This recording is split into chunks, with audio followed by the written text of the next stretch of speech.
Hello and welcome to the WIHS Journal, Public Affairs from 104.9 FM. I'm Paul Kretschmer. Just in advance of the regular General Assembly session for 2020, I spoke with Marc Fitch, investigative reporter from the Yankee Institute for Public Policy, about the situation as of that time on highway tolls. He told me first that bipartisan support is not present. Oh, there's definitely not bipartisan support.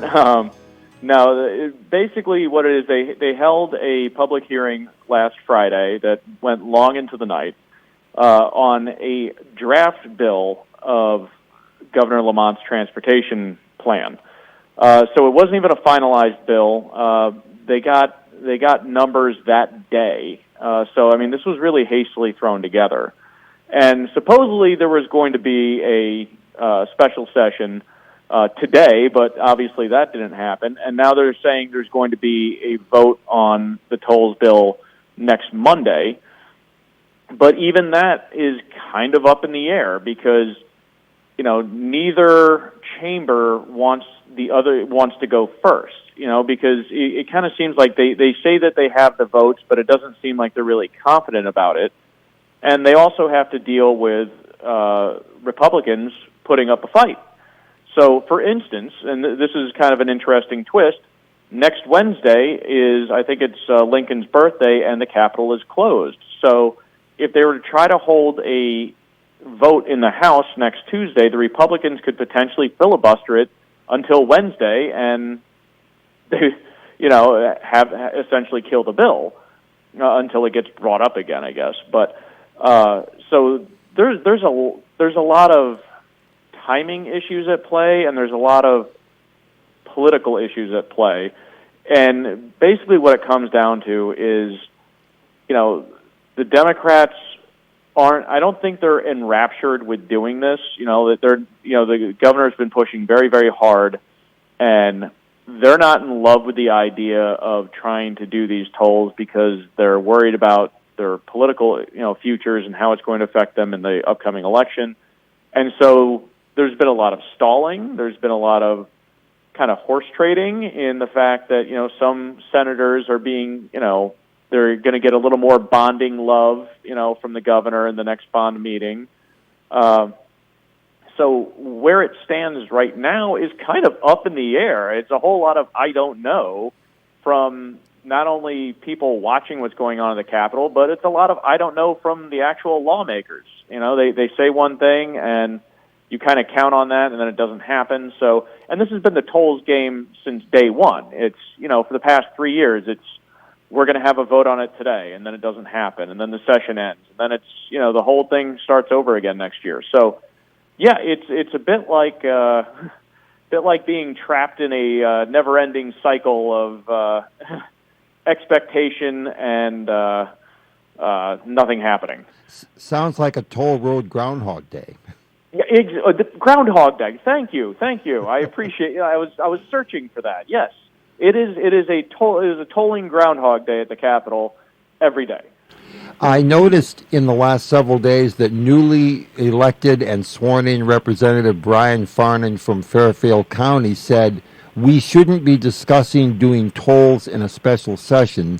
We should be discussing the situation in a regular session," and then, in his opinion, as he said at a Transportation Committee hearing, it wouldn't be about tolls, it would be about the structural underlying problems that the state has, rather than just slapping another Band-Aid on the situation like so many other situations, and then going from there with more and more taxing.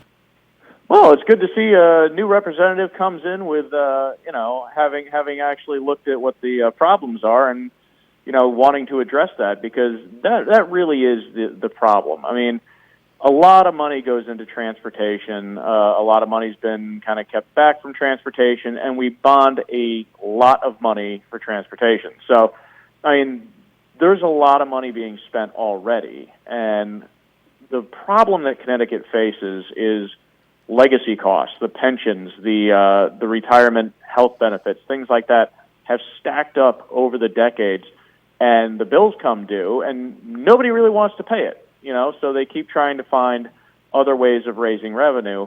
And, you know, one of the things that we're kind of left dealing with is the aftermath of Governor Malloy's bonding spree, where he just racked up the state credit card year after year after year, and everybody, clapped and patted him on the back for it. But that bonding spree is the reason that the Special Transportation Fund could go insolvent in 5 years, because the debt service payments, the minimum payments you have to make on your credit card, are going up so high that the extra revenue coming into the transportation fund can't keep up.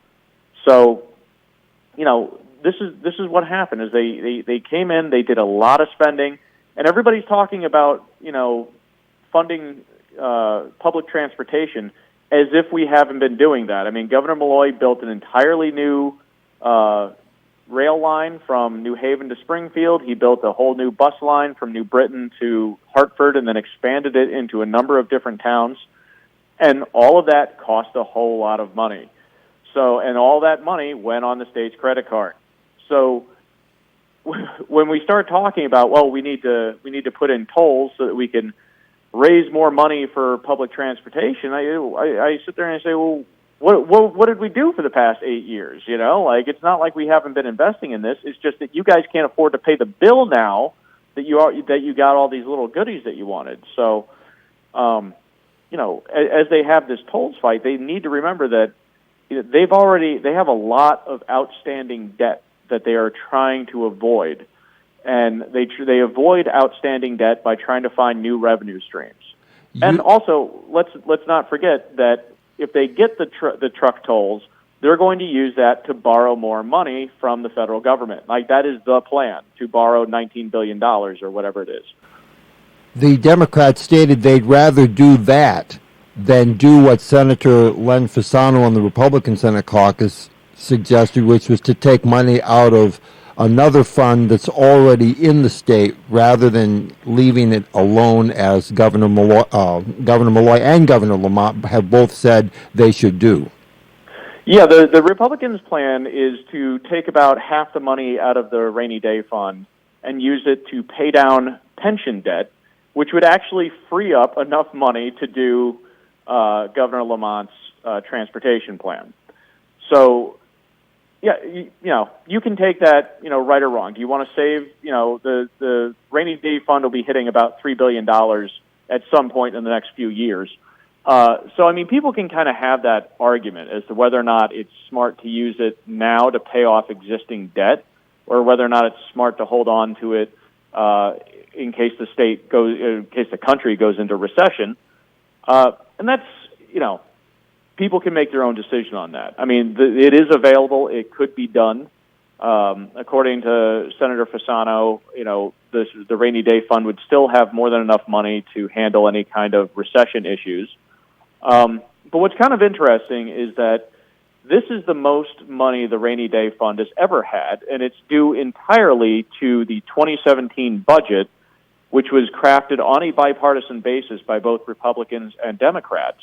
So when they worked together, they were able to do something really good and, have a solid reserve fund set up. But, in the past, people had no problem taking money out of that. They didn't even put money into it, so it's a little disingenuous for Democrats to act like, we finally have this, Well, you could have had it all along. You didn't save for it. You didn't put any money into it. And now you are, and that's good. But sometimes it's like they forget the past 10 years and just focus on now. It's like, well, you're kind of changing your tune all of a sudden. For listeners who'd like to know more about what's going on right now, then what's your contact information, which we always supply to listeners at this point? Well, you can read everything we have at yankeeinstitute.org, and you can always reach me at mark@yankeeinstitute.org, and that's Mark with a C. Thank you, Marc Fitch, for speaking with me today. Hey, anytime, Paul. That's my conversation with Marc Fitch, investigative reporter for the Yankee Institute for Public Policy. For further information, call us at 860-346-1049, 860-346-1049. The opinions expressed are those of the participants, not necessarily those of the staff or management of the station. I'm Paul Kretschmer on the WIHS Journal, Public Affairs from WIHS, Middletown.